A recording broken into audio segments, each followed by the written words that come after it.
right, here we go, guys. It's a cool and brisk Sunday morning, April 10, 2022, and I'm on my way to my good friend Todd Mann's house. He's about just under a mile, I think, away from me here on the North Fork of Long Island. Todd, for those of you that know, runs a YouTube channel called Long Island Lethals. I'll include a link to that in the description. And he also got his six-pack license, his Coast Guard credentials. He's going to start chartering this year, and he bought a new boat, a Tidewater Custom. It's getting ready to be shipped up to New York right now from Florida. He had it custom made at the factory, and he's trying to sell his boat, and he's had it on the market for a bit. I don't know how long, we'll ask him. And you know, he called me yesterday and said, "Do you want to do a video of the boat?" And I said, "Absolutely." It's a great boat. He takes it to Montauk all the time. It's a 21-foot walk around, a Caravelle. I believe it's a 2002. It's got a Honda 4-stroke on it. A lot of hours, 1,100 hours, but most of them, or 1,400 hours, he'll tell us when we get there. Most of them at idle, or half at least at idle speed. He keeps that engine running all the time. I believe he's in the mid-30s with the price. And really what I wanted to talk about and, you know, go over today, besides showing Todd's boat, is the boat market softening? And I think it is. There's a couple of reasons for that. Number one, I think the demand for, let's not run over the squirrel, the demand for boats post-pandemic has slowed down. Those that were looking for boats and overpaid for them, they're in them right now. Number two, gas prices. Gas prices, as we all know, are insane right now, and marinas on the water are typically a lot more expensive than what you get at the gas pump on land. And then interest rates are rising, and the cheap money is slowly disappearing. And I think the combination of the three is finally starting to soften the boat market, at least the used boat market. So we're going to talk, we're going to go over the boat. We're going to talk about a possible price readjustment, and we'll show the boat. And if anybody is looking with spring having sprung already, it's still cold here in Long Island. It's in the 40s today. It's 45 degrees right now as I speak. But if anybody is in the market for a boat, Todd's won a lot of money with this boat. It's a proven fish catcher, and it's a walk-around style that would be great for the family. And let me also say, there's nothing in it for me other than helping a friend. I'm not taking a commission. I'm not a boat broker. There's no quid pro quo. Again, for me, this is content, and it's something I love, talking about boats. And look at this, we're already at Todd's house. He's right after this block. So we'll catch up with Todd. I'm about to turn into his parking lot in a second. All right, guys, as promised, we're here with Todd Mann, Long Island Lethals. Todd, what's going on? It's a cold morning, huh? Oh, yeah. Yeah, the sweatshirt. 45 when I was driving here. So here's the boat, the 2002? Yeah, 2002. The hull's 2002, engine's 2010 registered, but a 2006 shelved BF225 Honda. So had never been used before that. You bought it new in 2010. Yeah, it was back when they weren't selling a lot of boats and they had engines laying around. So the trailer's 2018 manufactured, bought in 2019. Okay. That's when we got the boat. We've had it for a couple years, and now we're upgrading. Yeah. I told the guys about the Tidewater. So we'll look at that boat when you get it in a few weeks. Yeah, that'll be wait. fun. Yeah. But I also mentioned you've been trying to sell it. How long have you had it for sale? We put it up as soon as fishing was done. Okay, so it's been sitting a while. Yeah, it's been sitting over the winter. Right. I think January. Right, and you started in the mid-30s, and it's a super clean boat. We'll step inside in a bit, and you guys can see. I told the viewers how many fish you've caught on it. You've won prize money with it. I know you won the Blackfish tournament where you went out to Fisher's Island on a day where on my 32 CV we refused to go. Yeah. But you started in the mid-30s, I think. Yeah. What's the price now? So we're gonna go with probably 25,000 and negotiable, based upon what I put into the boat. I mean, when I got the boat, there was a lot of updates that need to be done, which I did do. We put the new rub rail on. The other one was broken and falling apart. That looks clean. Yeah, I can the run trailer that in hot obviously water. too. Double Yeah. axle trailer. You got it from my boy Red, I see, North Shore Yacht Sales. I'm still sad he's not around. Yeah, I miss him. He actually wants me to do his bathroom in Florida when I'm down. We replaced the seats. We got custom made risers. They're 5-inch aluminum because they were mounted hard to the boat and they were loose and breaking, and I wanted something that's more stable and where I could actually see over the top of the boat when we're moving along. What else did we do to the boat? So the top was a fabric. It had some rips in it, and when it rained, the water would come through. This is a waterproof new canopy top.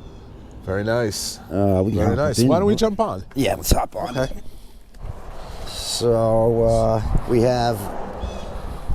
I added this because I like, a bait board. Yeah. And that's nice. It's out of the way. It's not coming over the gunnel on the sides like a lot of them do. Right, yeah. From either side, you can throw a fish on, check its measurement real quick. We put a new cover on for the bilge. Yeah, and you have decent bilge axes here too. We've got 5 batteries. We've got 3 for the Minn Kota. We've got a Minn Kota AC/DC converter charger here, and then we've got another Minn Kota charger here, the plug-in. Right, so that means you can recharge the battery while you're running and also recharge it at your dock or at your home by plugging it in. Yeah, I primarily use this one because it gets a better charge. Right, and the Minn Kota's not on now. I forgot about that, but this boat comes with a trolling motor, so if you with spot lock, so you get all the benefits of a spot lock without having to wait for it to come in, because they're still crazily back ordered from what I understand. Right, yeah, they just got 5 in at the dealer after waiting a year. Wow. Where my boat is. So what did we do? I do see rod holders here. Yeah, we added 1, 2, 3, 4 on top. That's nice. We added these net holders on the side because it's an easy transition to the water, to get right to a fish. And you got a couple in the gunnels too. Yeah, the one thing I might do, it would be replace the LEDs here. These are a little old and corroded, I'd say. This is a drainable insulated cooler. Very nice, big. Yeah, and then you have the live well. Very nice. 30 gallons? I don't know how many gallons. I'm going to say something like that. Yeah, it looks about 30. 25, 30. It's got a saltwater, raw water wash down. The hose we just took out because we cleaned the boat. What's in that corner? So this is plain little tackle storage. Yeah, I really don't use it, but, It's there. We do have all the cushions that go here on both the well and the cooler and the back. We've got a cushion for the front. And I don't know how it's going to show while you open the cabin, but the boat is very clean. It is very clean. Yeah, these are pretty good seats. They're, they're the bolster seats that flip up. I replaced most of the screws and hardware on this stuff, and the tensioners. These probably could be replaced again. They were a couple years old. It's a decent sized cabin, and there's probably room for a porta potty right there in the middle if you were taking the family out and were worried about the kids needing to use the facilities while out fishing and boating. There is a radio deck back here. It's a Fusion digital. Okay. And then we've got all the plastics, for the T-top. What else do we have? We put a new radio in. That we put in. I just put a plastic bag over it because if it does get wet, it could short out. So I just put plastic over it. Then we've got a Garmin 94 SV, I believe, with a chip. You have it locked. Yeah, I keep letting someone steal that, but yeah. So we've got the Garmin in here.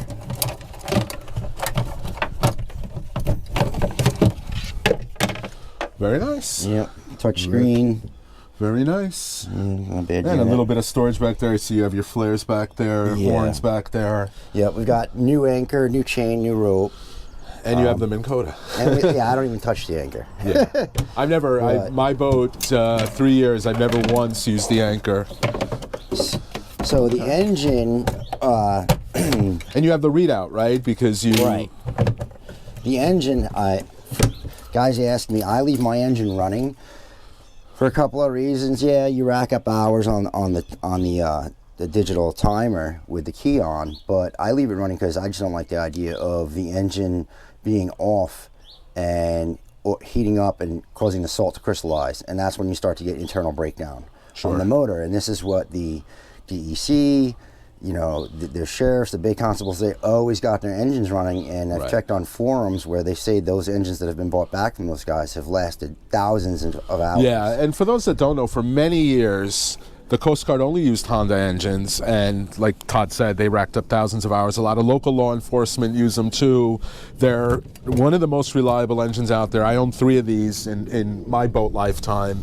The only problem I ever had with them was an occasional O2 sensor, which is an easy fix. It doesn't stop you from going. It just causes an alarm at low speeds. Not a big deal. But that's really the only big knock on these engines. You have the readouts, right? Want to give a quick rundown, total hours, and what each RPM shows? This was done a couple weeks ago. So we've got, it says drive time 1370.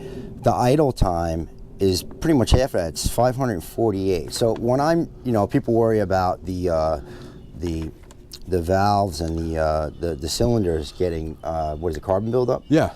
So if you're drifting fluke, you're literally, you know, drifting for a minute or two, and then, you know, you're going back, resetting your drift. So the only time I'll shut the engine off is if I am anchored or spot lock, because then you don't want to keep it running. Then you're going to have that issue, but not when you're drifting fluke. Right. We've got the trolling hours are 88.5. The big thing is the wide open throttle, 0.5. Right. It's a half an hour, so I never really beat on the engine. Right. And what does this do, cruise, wide open, if you remember? So at top speed, after they had like 7-8 layers of the bottom paint, and I sanded and power washed it and repainted it, I gained like 2 miles an hour on the top end. It's like 42 top end. Okay. Cruising is like 27, 25 in that range. I'm getting over 2 miles a gallon, whether I'm wide open or, you know, a trip to Montauk, I'm getting 2 miles to the gallon on That's average. awesome. That's awesome. Yep, I missed this. You have a built-in boarding ladder there too. All right, well, maybe we can put the plugs on and listen to her for a second? Yeah, sure. There it goes. And it's loud, cowling off out of the water. It's loud. Yeah. There she goes. Sounds good though.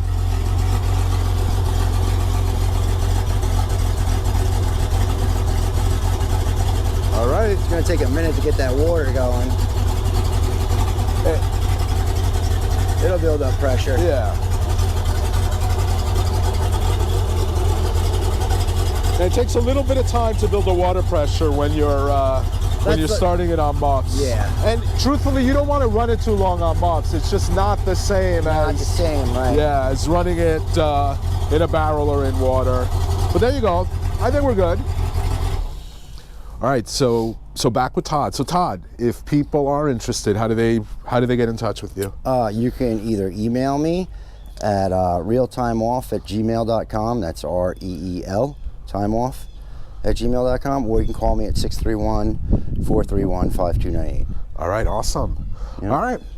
Well, thanks for letting me get a peek at the boat and sharing your Sunday morning with me. Again, guys, if anybody is interested, give Todd, either send him an email, give him a call, subscribe to his channel, Long Island Lethals. Like I said, I'll have a link to that in the description. As always, if you like these videos, hit that like button. And if you're not already a subscriber and you like content like this, please consider subscribing.